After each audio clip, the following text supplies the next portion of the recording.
breaking news as we come on the air tonight. An explosion right here in New York City, 24 hours before America's largest 4th of July celebration kicks off. Police say an explosive device that appears to be homemade rocked parts of Central Park today. An unassuming tourist losing part of his leg after accidentally stepping on that device. Authorities quick to say it was not an act of terror, but that blast sent fears soaring. And it is not just here in New York. Heightened security across the country.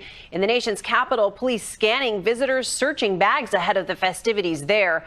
And in Chicago, an extra 5,000 officers on duty guarding against possible terrorism and gun violence. The investigation into what happened here in New York today still underway, and ABC's Marcy Gonzalez leads us off with the latest. Tonight, the serious scare in America's largest city. I have no idea what it was. It sounded like a cannon. An explosion in Central Park. At 10:52 this morning, an 18-year-old Virginia tourist jumping off a rock and landing on an explosive device, partially severing his foot. Two of his friends speaking right after the blast. Yeah. I don't know. We don't know what happened. There was a small explosion and then dust. Beyond the caliber of fireworks, just based on what we heard. The blast prompting a major police response. The bomb squad and Homeland Security here on the scene. This part of Central Park shut down as officers look for other possible explosives. The explosion that could have been an experiment with fireworks or homemade explosives. We do not have any evidence of a constructed device or commercial-grade fireworks. We believe this could have been put here as some sort of experiment. Tonight, police saying the tourists are not suspected of being involved with constructing the device. At this time, we have no evidence that this is related to terrorism. There are no specific credible threats. The security scare highlights the heightened alert people and police are on this holiday weekend. Officers across the country on patrol to prevent a potential attack. They're looking for components for a dirty bomb. From the water to the air, 525 specially trained NYPD counterterrorism officers using radiation detectors, monitoring license plates, video feeds, and people. Be cognizant of perps possibly wearing explosives. And after the deadly terror attack in Istanbul, 7 major airports in the U.S. increasing security. Uniformed and undercover officers also closely watching train stations and bus terminals. This weekend in Chicago, thousands of extra police on duty. And in Washington, D.C., officers will be checking bags ahead of tomorrow night's fireworks show. As Americans prepare to celebrate Independence Day, new terror attacks, this time in Iraq, have killed at least 120 people.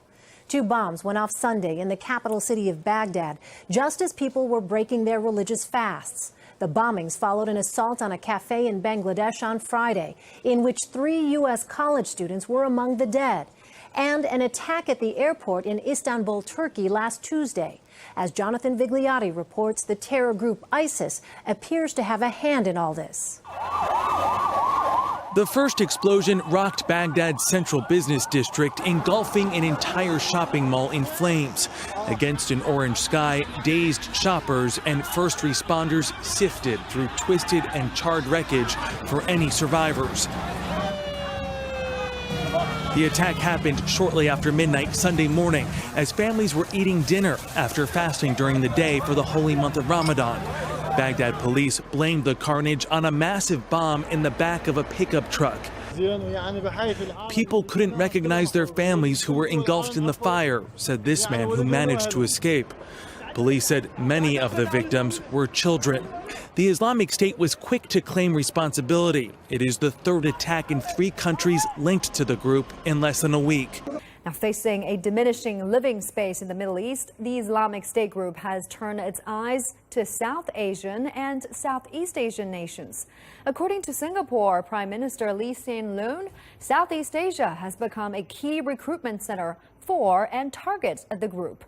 The Islamic State claimed it would establish a division in Southeast Asia.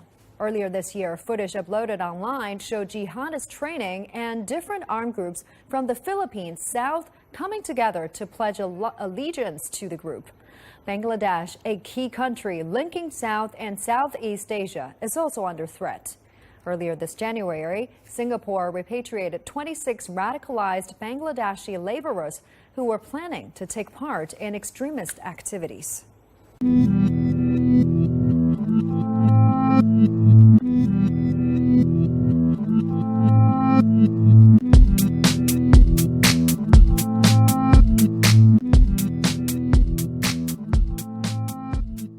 North Korea is marking a new official observance of the founding of its strategic rocket force. The South Korean military is on high alert for possible provocations linked to the occasion. Kim Hyun-bin has more on the regime's latest means of stoking tension.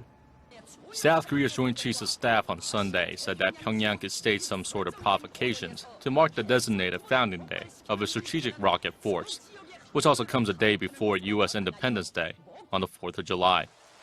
During the Supreme People's Assembly last month, Pyongyang designated July 3rd as Strategic Rocket Force Day. Marking its first observance on Sunday, Pyongyang threatened to turn the U.S. into a sea of fire if Washington threatens its independence. The JCS say there are currently no signs of imminent provocations, but are maintaining a high state of readiness. The regime has a history of launching provocations during the U.S. Independence Day holiday.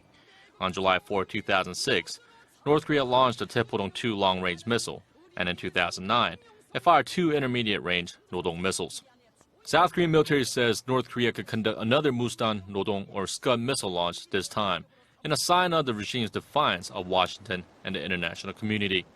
Seoul says there's also a possibility North Korea could conduct provocations along the northern limit line, as they have detected military movements in the region. Recently, Pyongyang deployed dozens of troops on previously deserted islands, as well as several multiple rocket launchers and surveillance equipment. Now, in other news, China will hold naval drills this week around the disputed Paracel Islands in the South China Sea. According to Beijing's Maritime Safety Administration, the drills will be held from July 5th through the 11th. All other ships will be banned from entering the area during that time as well. While the Paracels are also claimed by Vietnam and Taiwan, China says it's within Beijing's rights to hold the drills, as the island have been Chinese territory since ancient times. Tension is on the rise ahead of a court ruling on July 12th in The Hague concerning waters disputed by China and the Philippines. The world's biggest radio telescope is under construction in Guizhou province in China. When completed in September, it should be able to detect radio signals from more than 1,000 light years away, aiding the search for intelligent life in outer space. Experts say this gigantic radio telescope will fast forward China's astronomical level by at least 10 years. Once completed, it will be the world's biggest single-aperture spherical radio telescope and the most sensitive radio telescope in human history. In just a few months, it will require radio silence within 5 kilometers. All residents have to move away and no cell phone signals are allowed. The project began in 2011. It cost nearly 1.2 billion yuan, of about $185 million. This gigantic radio telescope, the world's largest, could view the universe by collecting radio frequency radiation and will be capable of detecting very weak signals from space. And it could also make a contribution to the areas of the large-scale physics of the universe and to the search for intelligent extraterrestrial life. Wildfires are raging in several western states. In California, there are at least a dozen large fires, including one that destroyed several homes this weekend. Here's Maria Villarreal. In a matter of minutes, flames raced up the side of this hill in San Bernardino, destroying at least 4 homes. Gustavo Nava and his girlfriend managed to escape before their home went up. She runs out to the window to see what the dog's barking at. And sure enough, there's flames rattling the window. Nearly 10 acres of drought-stricken land were scorched before firefighters were able to get the fire under control. Taylor Owen's home was in his family for 3 generations. Yeah, it sucks. We're upset, obviously. I'm not going to be able to get back a lot of the memories and stuff like that. Farther north in Kern County, the Deer Fire has burned 1,700 acres and is now threatening 300 homes. Officials are worried the fire will intensify as it approaches an area filled with dead and dying trees. This is the same county that lost 150 homes in a devastating wildfire nearly 2 weeks ago. As 4,800 firefighters continue to battle 12 major wildfires across California, safety officials are warning about the dangers of illegal fireworks. More than 300,000 pounds of illegal fireworks have been confiscated in Los Angeles County alone. LA City Fire Chief Ralph Terraza says fireworks could add more fuel to these fires. With us being in the 5th year of a drought, we are extremely concerned about the potential for brush fires or other types of fires caused by fireworks. So we urge you to please attend a professional fireworks show. More fires are reported on the 4th of July than any other day out of the year, and nearly half of those fires are caused by fireworks. Only on 7 tonight, a horrific discovery in this creek. Dozens and dozens of dead birds found along the banks. We do want to warn you, you may find some of these pictures disturbing. 7 Action News reporter Aaron Baskerville is live in Woodhaven, where neighbors want some answers. Heather, neighbors have no idea what's going on. They're trying to get to the bottom of this. Right now, we're along Marsh Creek in Woodhaven on Arlington Drive. And take a look down here. You can see the footprints in the mud. That's where the DNR was out here earlier today collecting dozens and dozens of dead birds with large garbage bags. For now, neighbors out here do not want their kids or pets near the water. They're all the way to the bridge. From here were ducks. Dead ducks. There's a mystery brewing along the Marsh Creek on Arlington Drive in Woodhaven. A neighbor showing Action News a dead bird he collected the other day. They're nesting here. Hassan Lakas walking us back to what he considers a graveyard. Dead ducks and ducklings. Last time she left and I think she got sick. In his front yard, he found a nest abandoned along with eggs. It was about 30 ducks over here on this side. Cell phone video shows a duck struggling to survive. Neighbors snapped a photo of the DNR investigating earlier today, collecting more than a dozen dead birds in large garbage bags. Nancy Chinevere has lived along the creek for 11 years, some of her neighbors 2 decades longer, and no one remembers seeing birds dying in such large numbers. It's just nature, and it's beautiful. And when something like this happens, it's traumatic. It's very upsetting. Floating ducks. Dying ducks, ducks on the shore, ducks everywhere. They were dead. There's lots of theories on what's happening out here. Some people say it could be the water, bad feed, or even possibly botulism. The DNR says it could take about 2 weeks before it finishes its investigation. Back here at home, rattled by a series of earthquakes today, people in Snohomish County say they were completely caught off guard when they struck. KIRO 7's Rob Munoz talked to homeowners who say they're now making sure they have prep kits ready. I mean, the crack was already there, but it actually moved.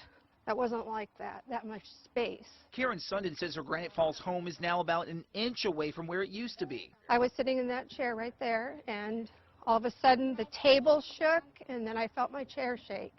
So it was enough to feel it for maybe 3 or 4 seconds. At 11:30 this morning, she felt the first in a series of at least 3 to 4 quakes around a 3.0 that shook the area near Lake Stevens and Granite Falls. Well, no serious damage was done, but viewers did send us some broken items. The Pacific Northwest Seismic Network says while this doesn't raise huge concerns, the swarm is not far from another swarm that struck Gold Bar in the past few weeks. They said their warning system actually malfunctioned, and this allowed them to work some bugs out in their system. I came outside and looked to see if someone drove through my house, because as I told you, that's happened before, and it feels... Just 6 miles away in Lake Stevens, Sandra Barnes thought she was reliving the day when someone actually did hit her home. She felt a large jolt and then the next quakes. Got my kit prepared and just hope it doesn't damage the car when it comes, because that's where everything is. It's not if, it's when there will be a big earthquake. We all need to be prepared. No one knows when the next quake will hit, but a lot of people are now thinking, how can they be prepared? Now more than 60 people have been killed during heavy monsoon rains and landslides in northern India and Pakistan. At least 18 people have been killed in India, and officials now fear the death toll could rise as there are people still missing in the Uttarakhand state. Rescue operations are underway, but heavy downpours are hampering them. Floods and landslides have stranded residents as roads have been blocked. The authorities have urged people in low-lying areas to evacuate their homes as rivers there are reaching danger levels. Also in Pakistan, 43 people have died in northern Khyber Pakhtunkhwa province. Most of the victims lost their lives when floods washed away a remote village. How'd you get so far?